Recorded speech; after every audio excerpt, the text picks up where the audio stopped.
সুপ্রিয় ভিউয়ার্স, আশা করি ভালো আছেন। আপনাদেরকে খুব মনে পড়ে, দুটো কথা বলতে পারলে ভালো লাগে, সেই ভালো লাগা থেকে উপস্থিত হলাম। বিষয় বাংলাদেশ, আমার সোনার বাংলা, আমি তোমায় ভালোবাসি। কিন্তু বাংলাদেশ কি ঠিক মতো চলছে?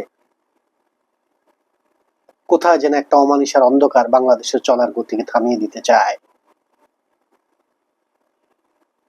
কারণ এখন পৃথিবীটা হাতের মুঠোয়, কোনো কিছুই আলে আবদালে রেখে দেওয়ার সুযোগ নেই। কিভাবে যেন বিগত ৫৪ বছরে বাংলাদেশটার অবস্থাটা এমন হয়েছে, আমাদের পররাষ্ট্রনীতি বিষয়ক বিষয়গুলো কেমন যেন এলোমেলো। পাশের দেশ ভালো তো অন্য দেশ আমাদের সাথে ভালো নেই, অন্য দেশ ভালো আছে তো পাশের দেশ ভালো নেই।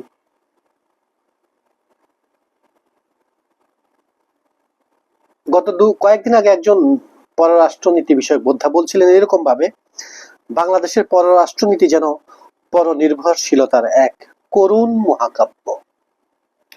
বাংলাদেশের পররাষ্ট্রনীতির স্পিডটাকে বলা হচ্ছে পরনির্ভরশীলতার এক করুণ মহাকাব্য।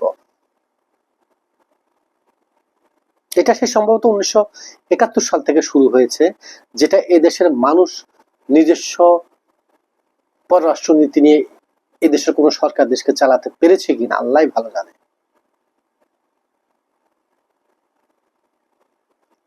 আঠারো ২০ কোটি মানুষের দেশ যেন কারো দয়া বা দানের উপর নির্ভরশীল,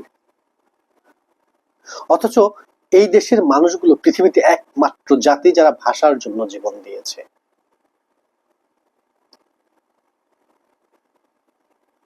স্বাধীনতার জন্য লক্ষ লক্ষ মানুষ জীবন দিয়েছে। গণতন্ত্র এবং মানুষের অধিকার প্রতিষ্ঠা করার জন্য বছরের পর বছর সংগ্রাম করে এসছে।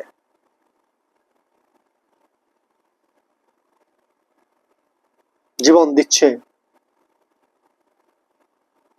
গণতন্ত্রকে প্রাতিষ্ঠানিকভাবে রূপ দেওয়ার জন্য।